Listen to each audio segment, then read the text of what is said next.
¿Recuerdan qué fue el último que vimos?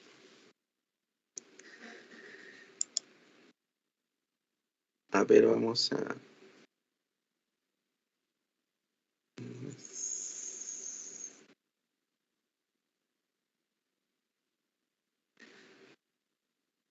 Ay, ¿dónde está?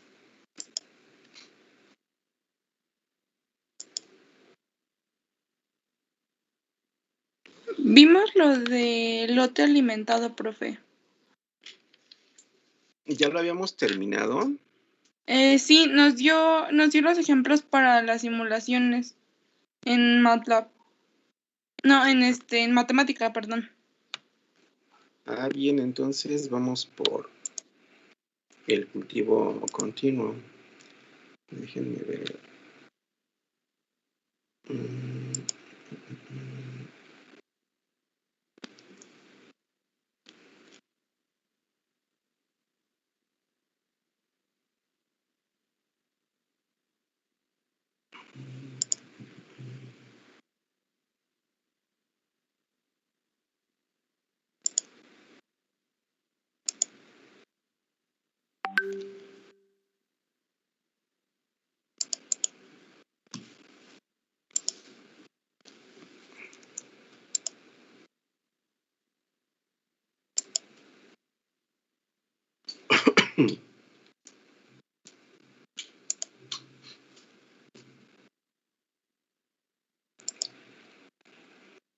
Bien, entonces ya está en pantalla la presentación de cultivo continuo. Déjenme. Bien.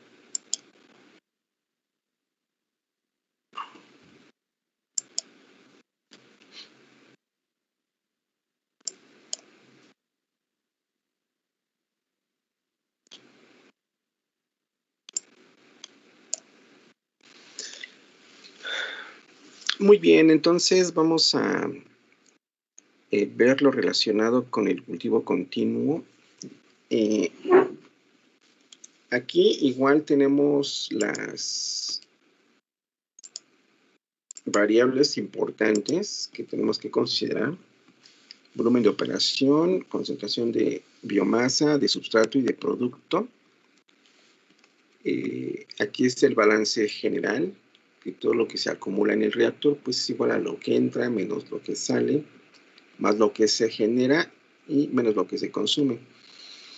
En un cultivo continuo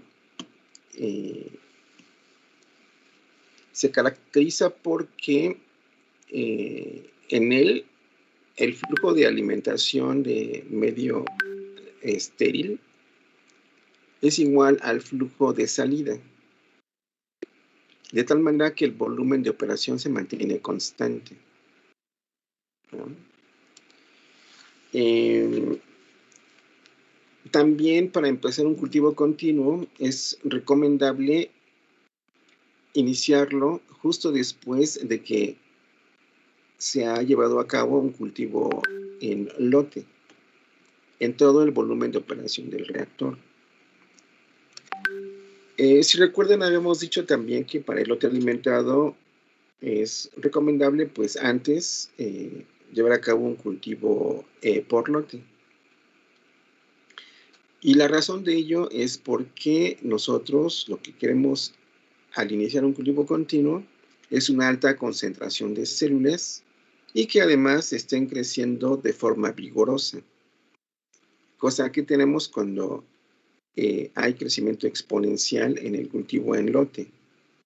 Entonces debemos de iniciar el cultivo continuo,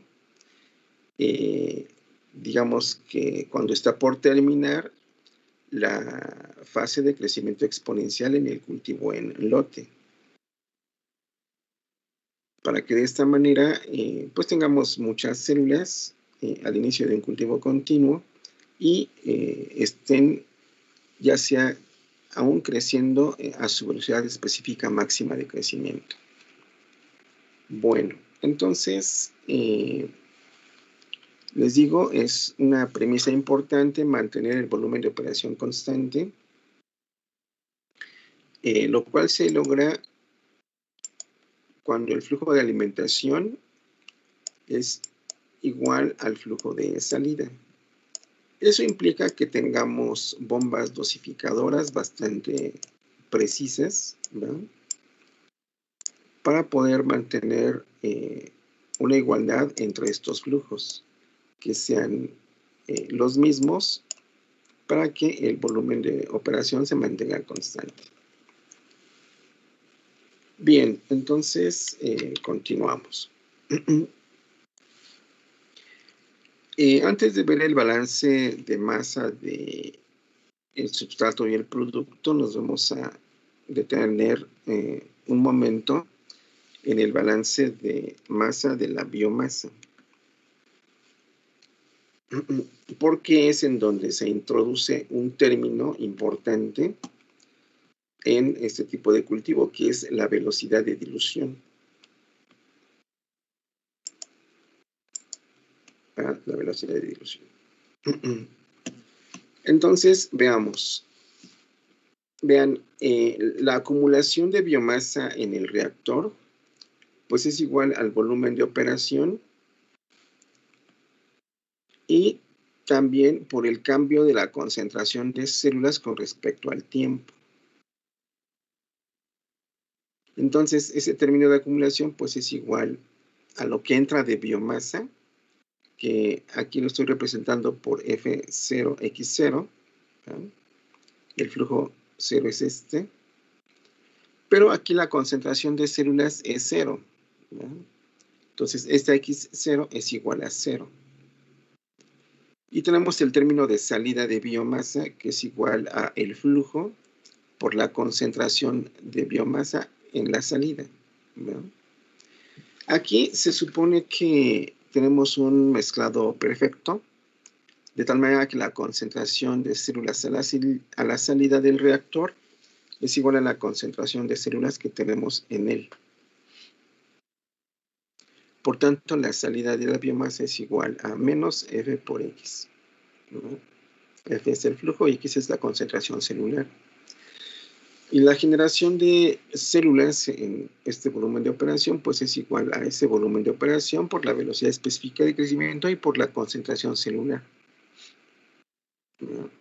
Entonces, esto es, en términos, digamos, matemáticos, la descripción de este balance. Bueno, entonces, de aquí para acá, lo que estamos haciendo es dividir todo entre el volumen de operación, de tal manera que aquí se cancela y nos queda nada más la derivada de X con respecto a T. Aquí se cancela el volumen y nos queda la velocidad específica por la concentración celular. Recuerden que este término es 0 porque la concentración celular es 0. Y nos queda nada más F sobre el volumen por la concentración celular. Entonces aquí es en donde aparece este término que se conoce como velocidad de dilución, que es D. Y la D es igual al flujo de alimentación o de remoción, recuerden que es el mismo, sobre el volumen de operación que se mantiene constante. Este volumen es constante. Bueno, entonces ahora para continuar, déjenme, voy a explicar lo siguiente. Si nosotros tenemos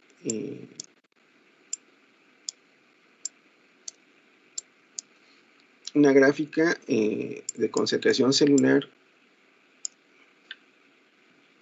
en un proceso en lote, en el proceso en lote previo al cultivo continuo, pues vamos a tener algo semejante a esto. ¿Verdad? Hasta, digamos, una etapa tardía de la fase de crecimiento exponencial. Eso con respecto a biomasa. Con respecto al substrato, en un cultivo en lote, pues tendría algo como esto. Más o menos. Entonces, de aquí para acá, yo tengo lo que es un proceso en lote. ¿Sí?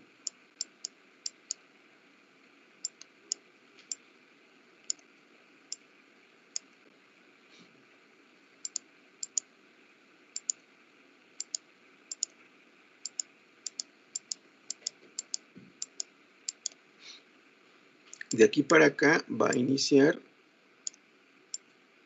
el continuo.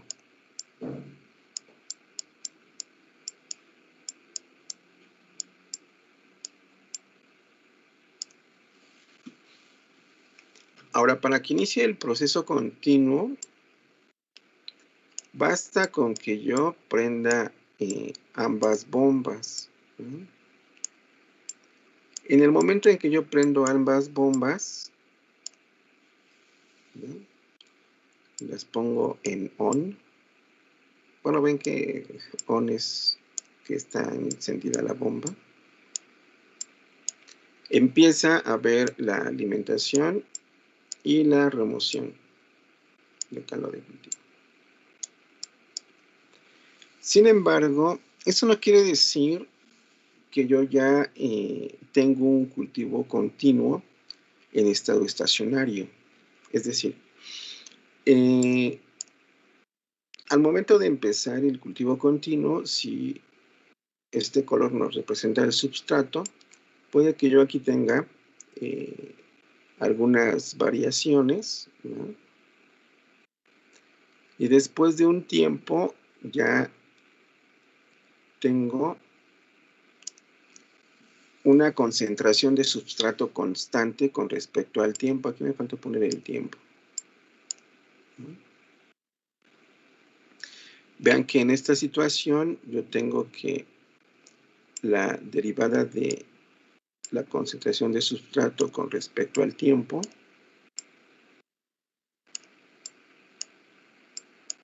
es 0. ¿Sí? Y si ahora me fijo en la concentración celular, justo cuando empiezo o cuando las bombas empiezan a trabajar, igual puede que yo tenga, bueno, lo más seguro es que yo tengo un periodo inestable y después de un tiempo, bueno, ustedes vean una línea perfecta horizontal aquí, donde la concentración celular permanece constante con respecto al tiempo. Eso significa que la derivada de concentración celular con respecto al tiempo es 0. ¿Vale? Entonces, vean, a partir de este momento, déjenme cambiar de color.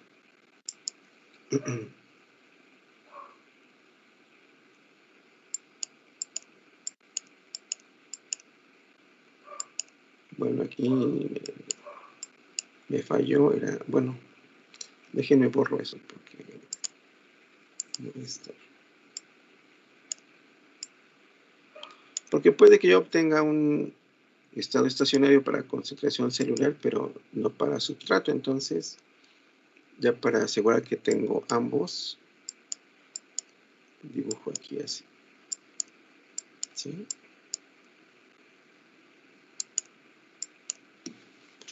Entonces, a partir de esta línea amarilla, yo lo que ya tengo es un cultivo continuo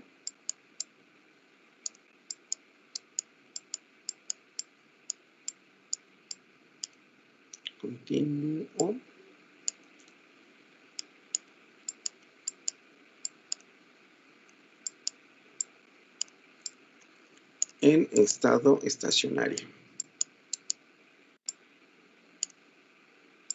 Al final es lo que queremos cuando hacemos un cultivo continuo, alcanzar el estado estacionario.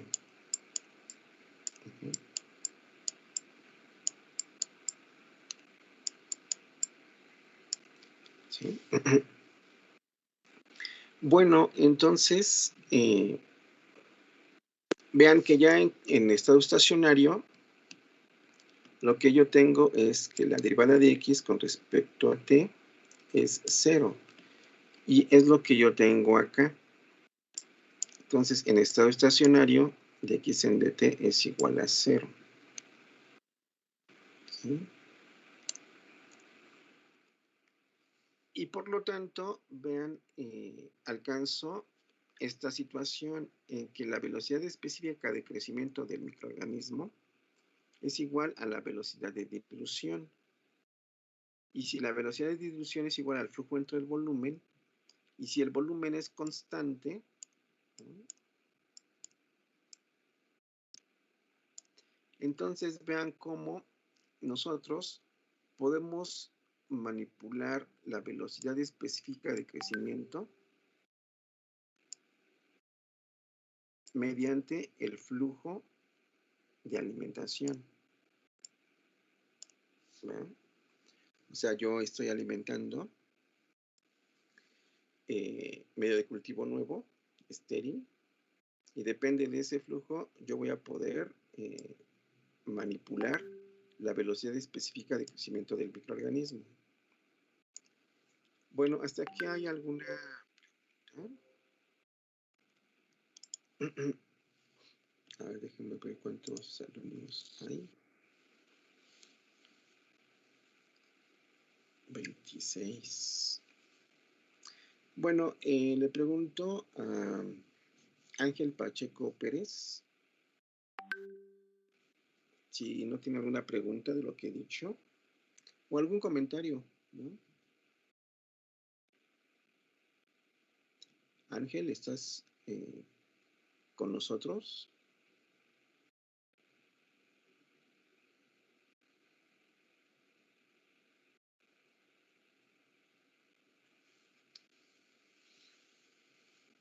Creo que no está, ¿verdad? Entonces le preguntamos a... A ver, déjenme tomar un nota.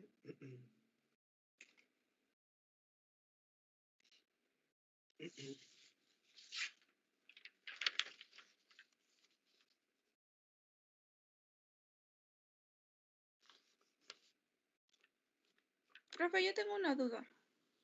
Sí, dime. Si se alimenta, bueno, si tenemos un flujo mayor, ¿se llega más rápido a este estado estacionario o es independiente? Sí, depende de ello. Y ahorita lo vamos a ¿Explicar? explicar. Ujú. Sí. Entonces, Gabriel Uriel Rojas. Sí, perfecto, estoy. ¿Tienes alguna pregunta de lo que he dicho? No, nada más que, ¿qué dice en la línea amarilla? Es que no se distingue muy bien. Ah, sí, tienes razón. No tomé en cuenta eso. Dice continuo en estado estacionario. Gracias.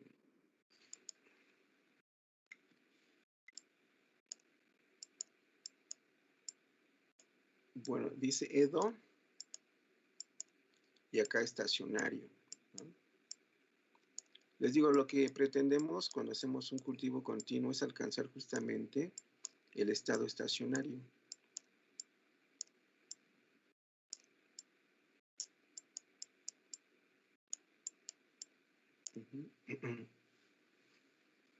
Y lo tenemos justamente a partir de que la derivada de la concentración celular y también la derivada de concentración de sustrato es igual a 0 con respecto al tiempo, ¿verdad? Igual, si tenemos un producto, igual la derivada de la concentración del producto con respecto al tiempo también debiera de ser 0 para estar ya en el estado estacionario. Muy bien, entonces si no hay preguntas de lo que he dicho, Ahora vamos a ver lo siguiente. Vean aquí abajo, tenemos que esa dilución es igual al inverso de tau. Tau es el tiempo de residencia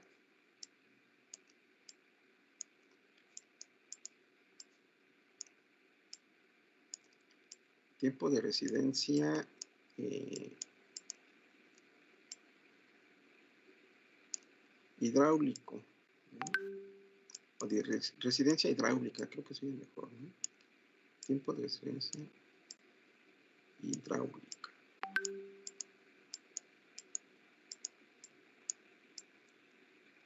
Entonces, le preguntamos ahora a Leslie Jocelyn Ruiz.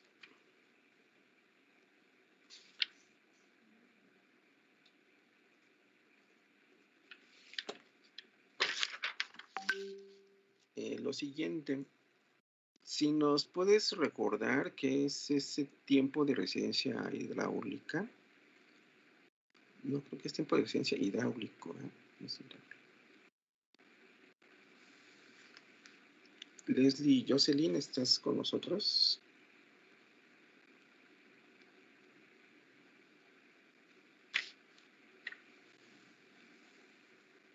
Creo que no, ¿verdad? Entonces, le preguntamos a... Profe, ¿puede repetir la pregunta, por favor? Sí, si me pueden decir qué es el tiempo de residencia hidráulico.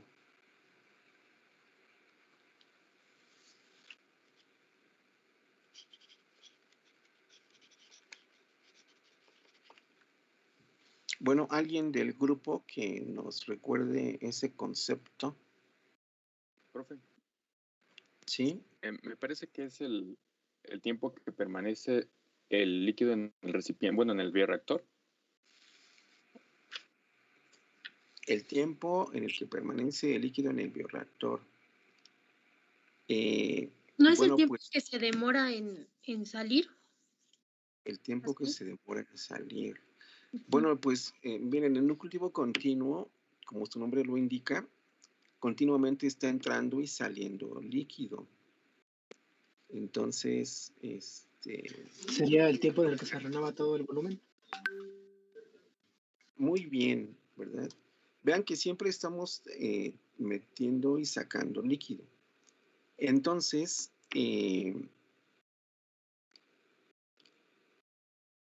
dicho eso, el tiempo de residencia hidráulico es justamente, como mencionó su compañero, el tiempo en el que se renueva el volumen de operación del reactor. ¿Sí? Entonces, ya avanzamos en eso. ¿Quién fue? Fernando Escandón.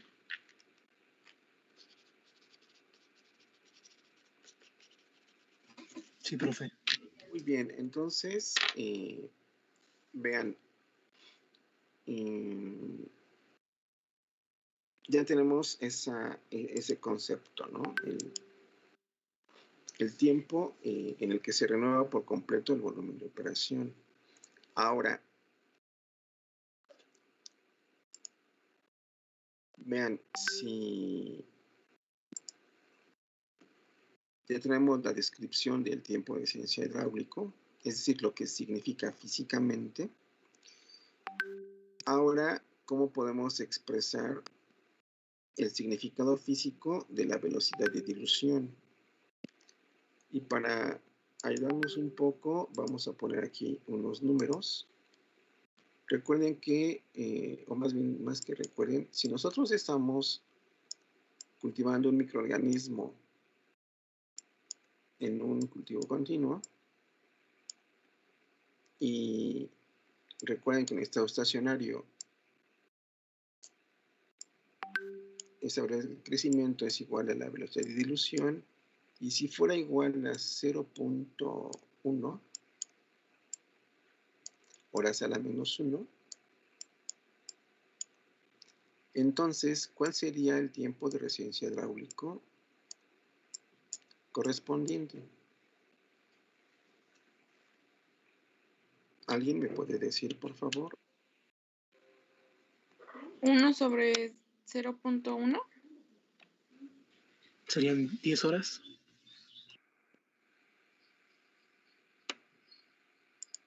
Sí, en efecto. ¿No?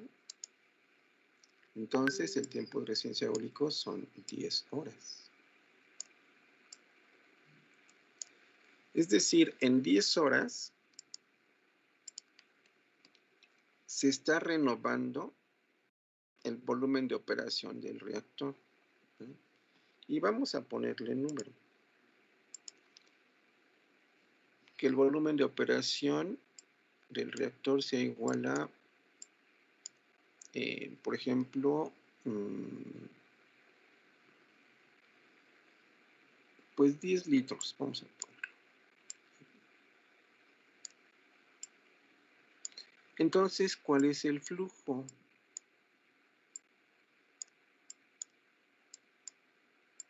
Que debe haber para que con un volumen de operación de 10 litros yo tenga una velocidad de dilución de 0.1.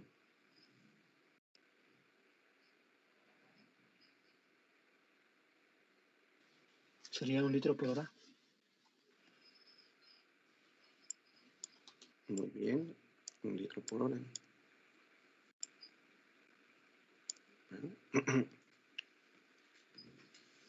Correcto. Bueno, entonces miren, si tenemos ya este concepto del tiempo de resistencia hidráulica, que es el tiempo en que se renueva el volumen de operación, ¿no? Porque siempre está entrando y saliendo líquido, ¿no? Entonces se está renovando. Y se requieren, en este caso, 10 horas a un flujo de 1 litro por hora para que se renueven los 10 litros del volumen de operación. Bien, entonces ahora si nos fijamos en el significado físico de una velocidad de dilución de 0.1 horas a la menos 1, recuerden que eso también lo podemos escribir igual a 0.1 sobre hora. Y eso nos ayuda para explicar a ustedes que en la velocidad de dilución lo que nos está diciendo es que en 1 hora se está renovando el 10% del volumen de operación del reactor. ¿Sí ven eso claramente? ¿Sí? Entonces, el tiempo de eficiencia hidráulica nos dice el tiempo en el que se renueva todo el volumen de operación. Y su inverso, que es la velocidad de dilución, nos está diciendo que por cada hora el porcentaje de renovación del volumen de operación que tenemos. ¿Sí? Bueno, hasta aquí no sé si me han seguido. Verificarlo Sí, porque profe. es importante. Quetzal y Alejandra.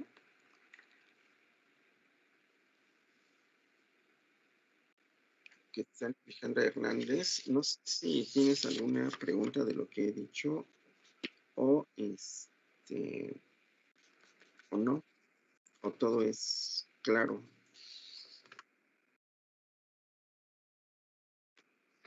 Sí. Bueno, gracias. Entonces, continuamos. Veamos.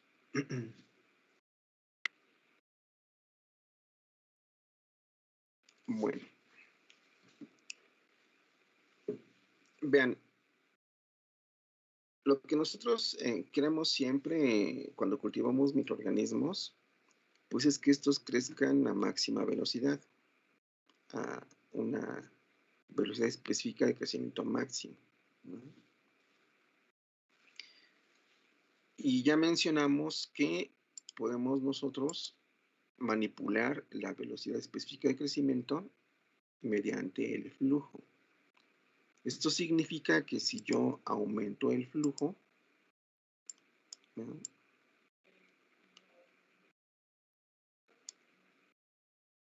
puedo aumentar la velocidad específica de crecimiento.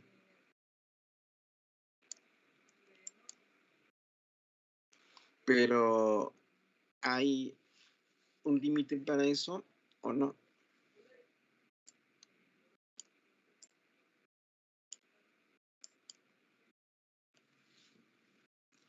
Bueno, si pensamos en aumentar un flujo, pues yo puedo tener bombas enormes, ¿verdad?,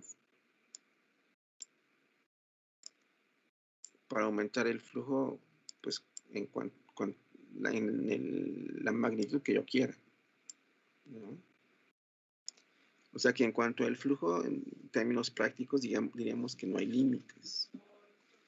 Pero si nos fijamos en el límite biológico, pues sí hay un límite, ¿no? Porque el microorganismo, por más que quiera crecer más rápido, no puede hacerlo a valores mayores a su velocidad específica máxima de crecimiento, ¿verdad? Max.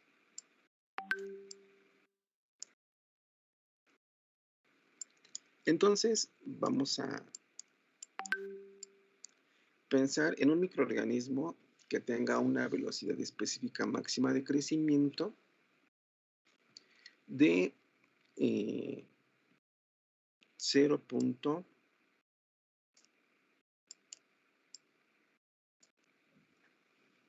Digamos 0.08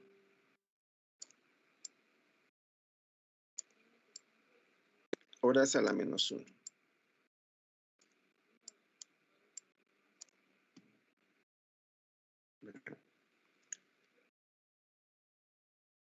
Entonces, vean, yo puedo aumentar el flujo para aumentar la velocidad específica de crecimiento y puedo llegar a tener una velocidad específica máxima, o mejor dicho, una velocidad de dilución igual a 0.08, en donde corresponderá a una velocidad específica máxima de 0.08 horas a la menos 1. Entonces, recuerden que esto es igual a la velocidad de dilución. Entonces, esta velocidad de dilución, ¿a qué tiempo de residencia hidráulico corresponde? Si me ayudan a hacer ese cálculo, por favor. Para un reactor con 10 litros de volumen de operación, ¿vean? ¿Cuál sería entonces? 12.55. Ay, no te escucho muy bien. Si quieres repetir, por favor. 12.5. 12.5 horas. ¿Vean?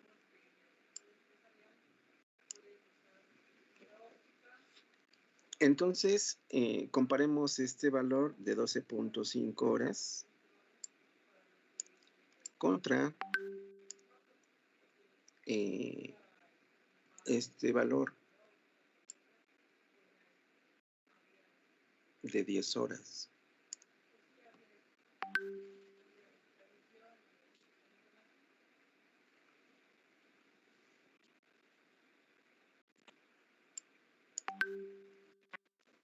¿Y qué es lo que ustedes notan?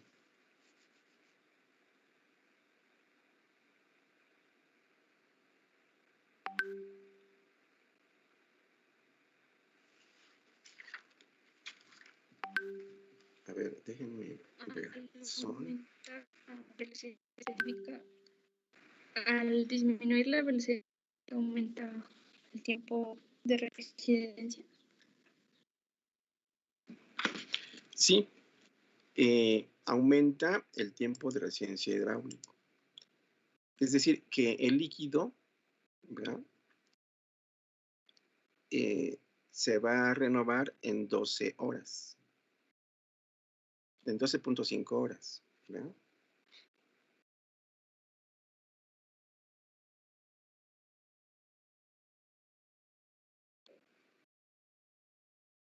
Mientras que, bueno, eso sería si consideramos la velocidad de crecimiento máxima del microorganismo. Vean que ese tiempo de resistencia hidráulico, o sea, el líquido permanece más tiempo que el tiempo de resistencia hidráulico correspondiente a una velocidad de dilución de 0.1.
Horas a la menos 1.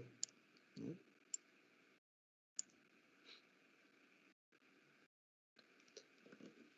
Entonces, ahora veamos el tiempo de resistencia hidráulico. Profe, ¿Mandé?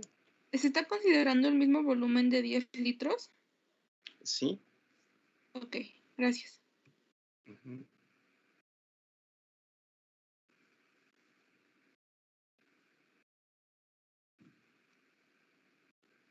Sí, recuerden que el volumen se mantiene constante, es el mismo microorganismo. Y lo que estamos haciendo es que estamos aumentando el flujo. Al aumentar el flujo, estamos aumentando la velocidad de dilución.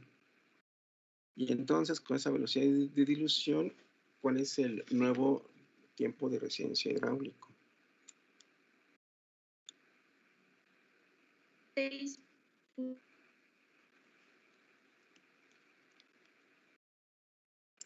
Muy bien, 6.6. Nos ponemos una cifra significativa, ¿no? 6.6 horas. Sí.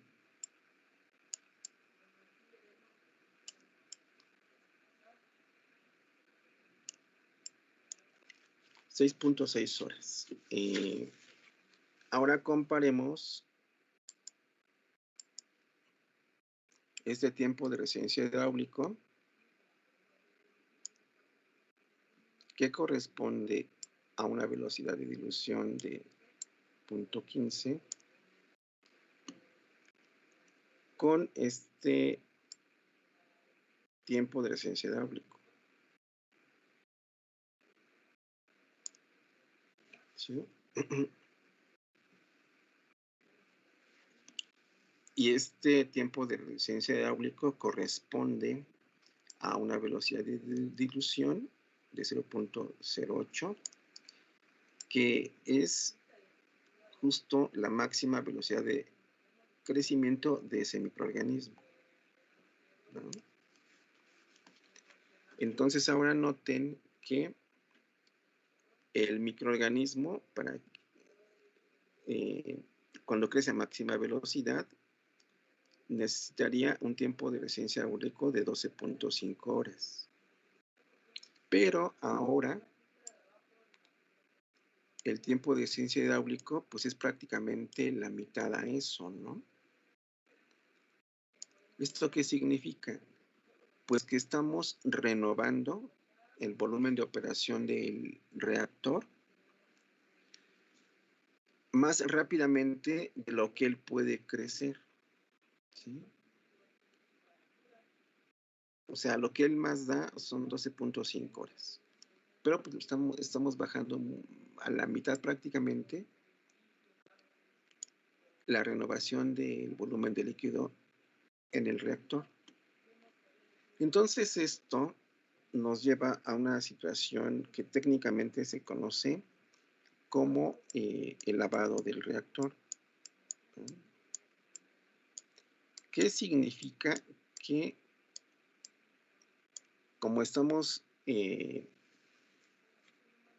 renovando a mayor velocidad el líquido que lo que el microorganismo puede crecer, entonces lo que ocurre, si vemos la gráfica que había hecho acá, que la concentración celular pues tiende a bajar, ¿no? Y si lo dejamos mucho tiempo, pues va a llegar a tener un valor de 0. Y también la concentración de substrato pues va a aumentar. Igual va a alcanzar un valor estacionario, que va a ser igual a la concentración del substrato en la alimentación SF. Y acá la concentración de células pues va a ser igual a 0, ¿no? Si lo dejamos mucho tiempo y para que alcance un nuevo estado estacionario. Ahora, bueno, hasta aquí no sé si hay alguna pregunta.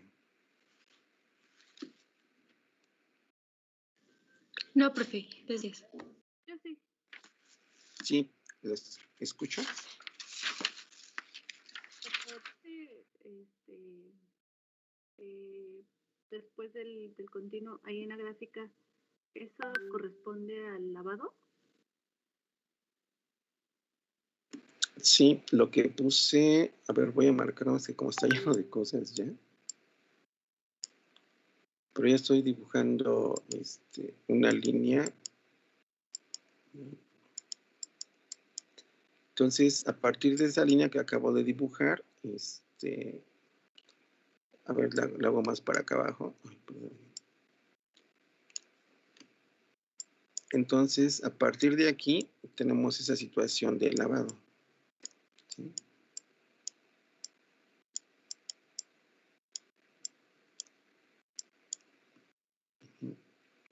Cuando empieza a disminuir la concentración de células y aumentar la concentración de substrato. Ahora, retomando la pregunta que hizo una compañera acerca del tiempo de duración de esta parte inestable o de transición, digamos. Este tiempo depende del microorganismo, ¿verdad? Y se dice que el tiempo que se tarda en alcanzar el estado estacionario es de 2 a 4 veces el tiempo de residencia hidráulico, ¿no? O sea que si tomamos el caso de cuando no hay lavado, ¿verdad? Que está acá, cuando es de 12.5 horas el tiempo de residencia, pues puede ser desde 24 horas hasta 48 horas, ¿verdad? Es decir, 1 o 2 días más o menos, para alcanzar ya el estado estacionario.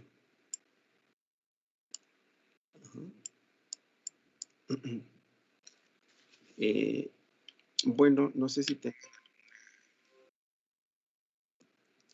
alguna pregunta. Sí, yo, profe, dijo que era 2 a 4 veces el tiempo de ¿qué? Perdón. De residencia hidráulico. Gracias. Y ya vimos cómo se calcula, ¿no? Sí, gracias. Entonces, bueno, esta ya bueno, esta que está aquí, esta diapositiva, únicamente es para afianzar lo que ya comentamos. Vean que cuando la velocidad de dilución es menor que la velocidad máxima, pues no hay problema. Cuando la velocidad máxima es igual a la velocidad de adición, tampoco. Ya hay condición de lavado cuando tenemos esta situación, ¿verdad? Que la velocidad de dilución es mayor que la velocidad máxima de crecimiento.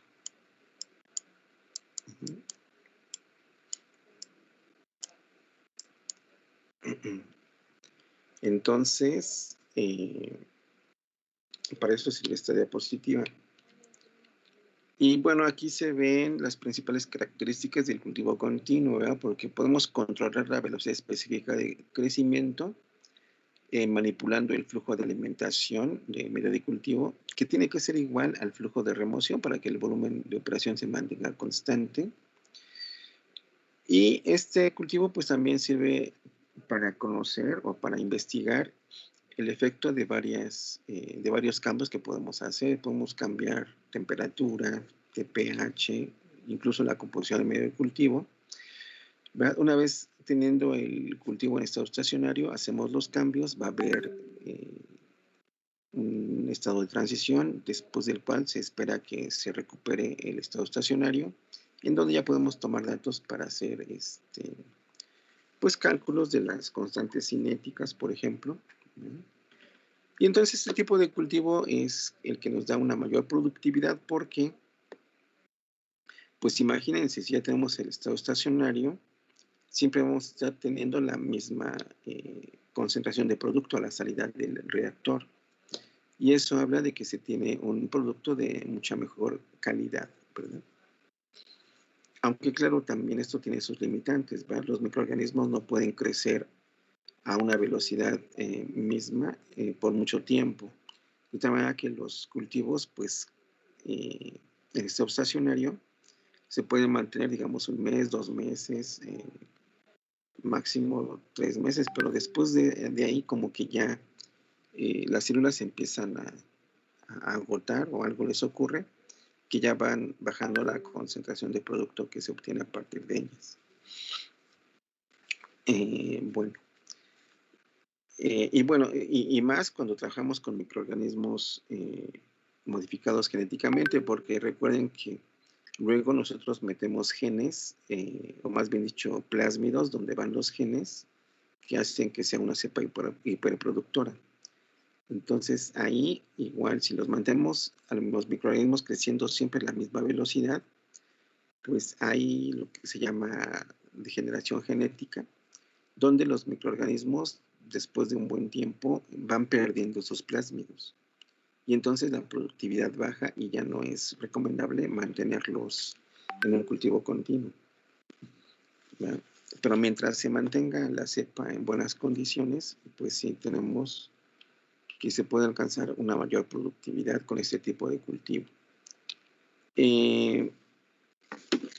Vean, ya nos pasó, ¿no?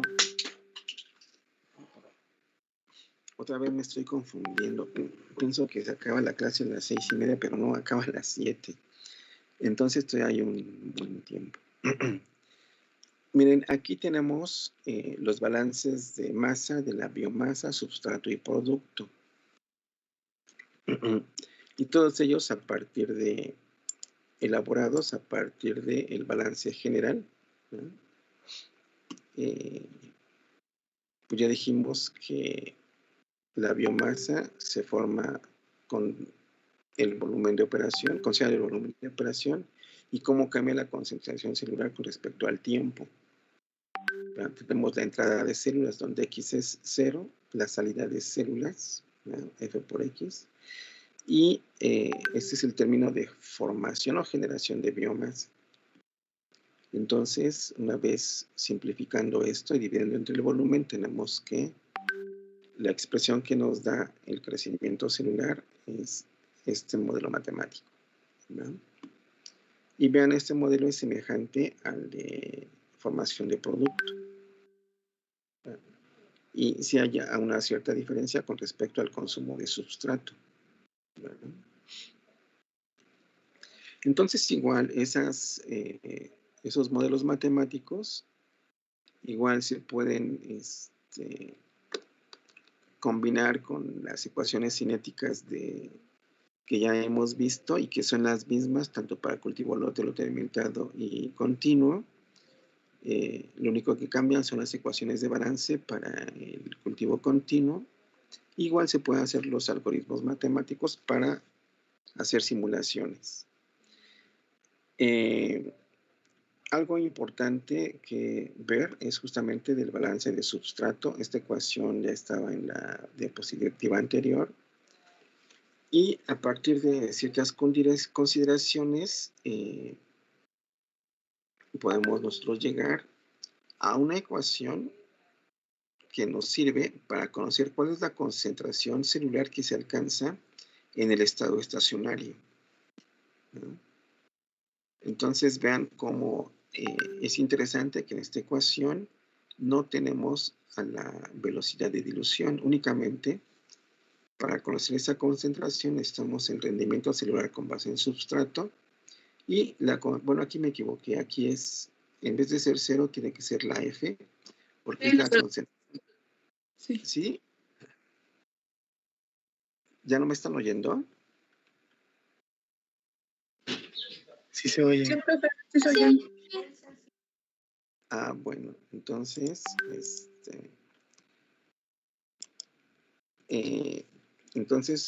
comento. Ay, perdón.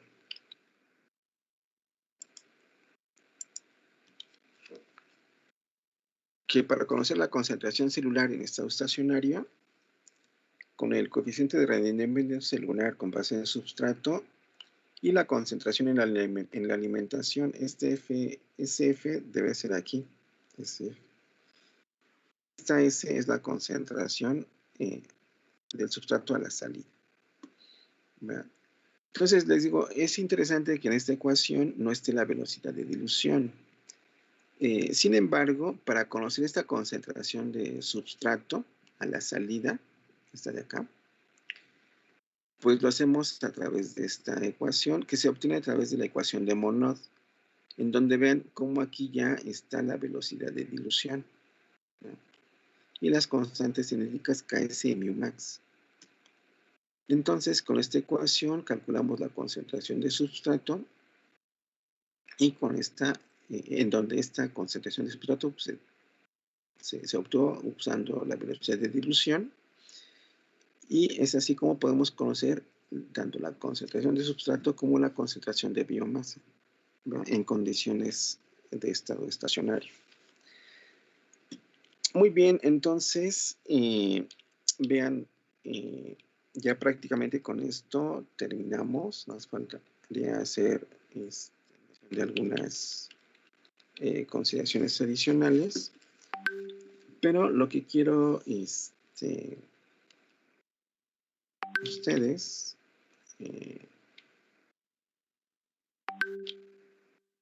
bueno, sí, antes déjenme terminar esto. Sí, lo que pasa es que hace rato vi el calendario de sesiones y resulta que tenemos una siguiente sesión donde quiero ver preguntas y respuestas, ejercicios, problemas. Y la siguiente, yo programé el examen, pero no me fijé, también ustedes no me dijeron, bueno, tampoco se fijaron, de que es 5 de mayo. Y el 5 de mayo está marcado como día no hábil. Entonces aquí, pues dije, ¿y ahora cómo le voy a hacer? ¿Cómo le vamos a hacer? Entonces no sé si por parte de ustedes haya problema en que a pesar de que es un día inhábil, sí puedan hacer el examen a la hora de la clase.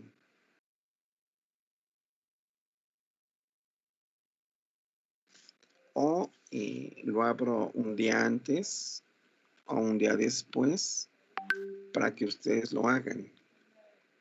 No sé qué digan al respecto. ¿Sí lo podrían hacer el 5 de mayo? ¿Pero cuánto tiempo estaría abierto de ser un día después o un día antes? Pues igual nada más va a estar abierto así como el primer examen. O sea, las preguntas van a estar abiertas unos 25 o 30 minutos y los problemas pues son máximo 50, 60 minutos. Igual ya sea que se aplique antes del 5 de mayo o el 5 de mayo o el 6 de mayo. Esas serían las posibilidades, ¿verdad? 4, 5 o 6 de mayo. El 5, ¿no, profe? Por mí está bien el 5, profe. Yo no puedo el 5. Que sea la hora de la clase, ¿no? En principio, Sí, a las 5. Sí, sí, profe. la clase. Bueno, no sé, Pero, creo que está mejor. ¿qué les parece si quienes estén de acuerdo que sea el 5 de mayo a la hora de la clase, levantan la mano? Porque también, como es día no hábil, si una persona no está de acuerdo, pues entonces buscaríamos una nueva fecha.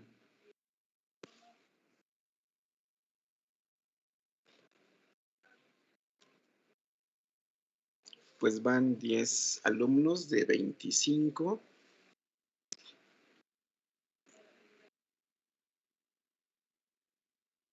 Ya aumentó a 14.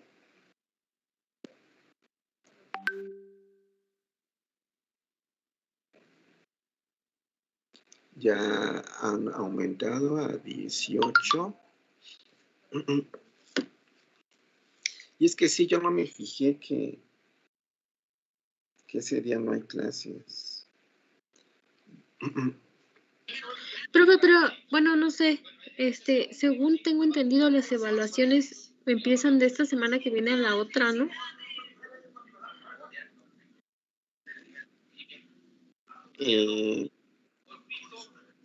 Pues, si yo puse el examen el 5 de mayo, me parece que esa misma semana habría que subir calificaciones.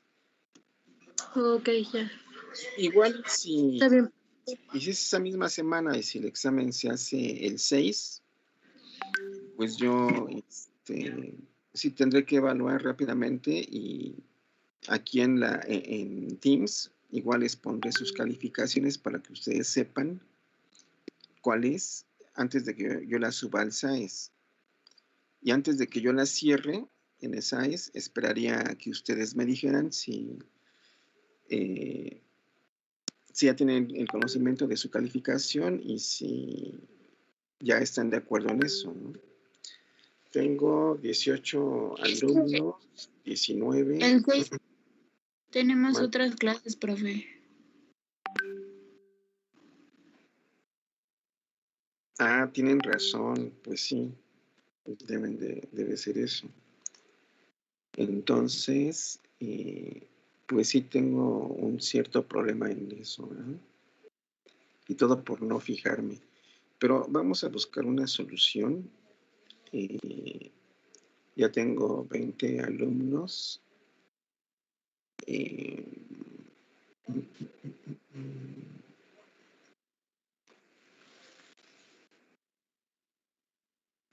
Ya tengo 20 alumnos de 26.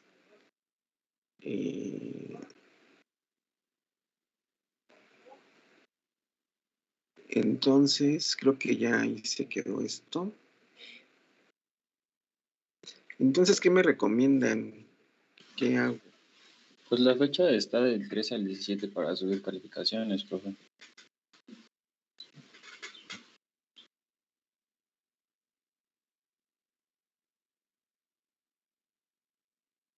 ¿Del 13 al 17? A ver, déjame verifico rápidamente.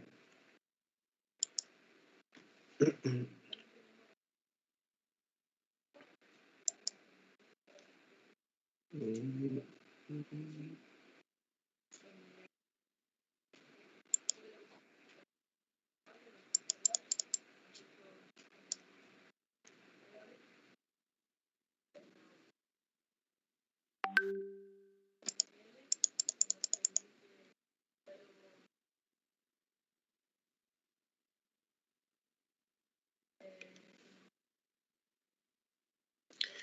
entonces